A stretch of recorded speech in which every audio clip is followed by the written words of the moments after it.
Welcome to Thursday, March 2nd, 2023. Apologies for my voice, working through a cold right now. So I'm going to kind of go through this rather quickly so you don't have to hear all the scratchiness. This podcast brought to you by Cowboy State Daily and YDOT. Well, we've got a small break in the weather today. There's going to be some snow, though, across Arizona, New Mexico, parts of eastern and southern Colorado. Elsewhere, though, generally a break in the weather pattern, but it is going to be chilly out there and brisk as cold air came in behind yesterday's weather system. We've got two small systems coming, one Friday and one Sunday, that will be bringing more snow to the mountains, a little bit of snow shower activity on the plains, but it'll be the high country that again gets more snow. Next week, folks, the pattern continues to look cold and it looks active. Model disagreement continues. We're still looking at potentially a larger weather system towards the middle of next week. But what ends up happening with that system, we're just going to have to wait and see what happens. And the long term continues to look very cold as we go through the next couple of weeks. Great shot in Cheyenne at the Union Pacific Station, a very wintry scene, which we've all seen a lot of this past winter. Now, today's satellite photo shows a couple of things. See this low down in Arizona? Big snowmaker in the mountains of Arizona today, and we've seen it already this week down there. This is the low that's going to eject this way, causing problems with severe weather across the southern plains. But there's a little gap right here where there's a bit of a break in the weather.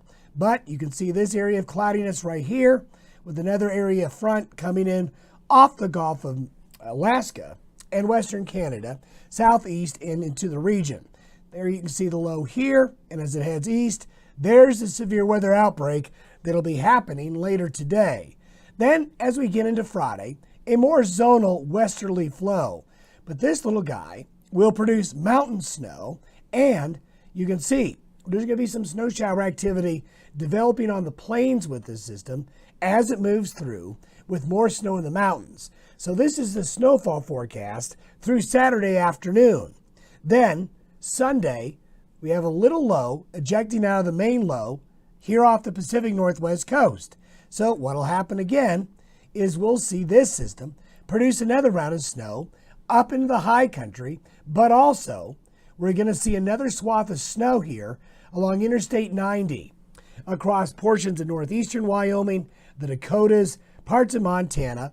Also, snow in the mountains of northern Colorado and southern Wyoming, more mountain snow here, and a little bit getting across east of the Divide. So, just enough activity for travelers to keep an eye on things while the snow isn't going to be really heavy on the plains, enough of it this weekend to make roads and highways slick, and certainly more heavy precipitation coming to the west coast here. And that's what the snowfall forecast looks like from Saturday afternoon through next Monday. So travelers, keep that in mind. Quickly, I want to go through the area snowpacks to show you how big the snowpack figures are going into now the time of year where you can really add to the snowpack.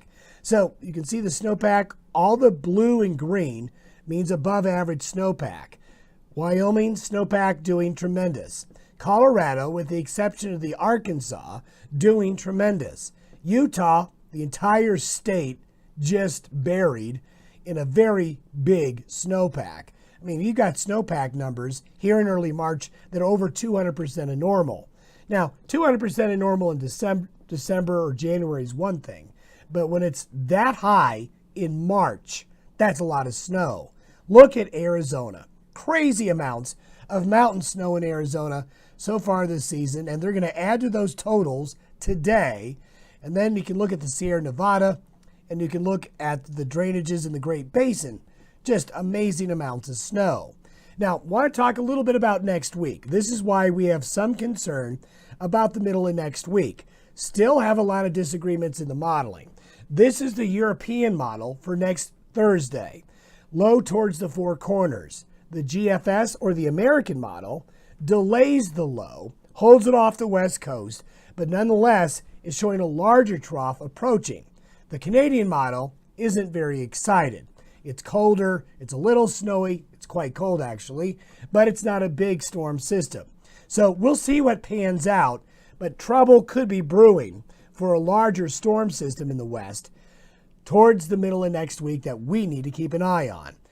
Need to keep an eye on it, not only for the threat of snow, but no matter what model ends up being correct, all the models predict it to be very cold next week. There's your temperature anomaly by next Thursday, and this is why the National Weather Service official 8 to 14 day forecast for the country from March 9th through the 15th looks like this. So, bad news for your utility bills once again. Sorry about the voice. Hopefully it's better tomorrow. We'll see you then.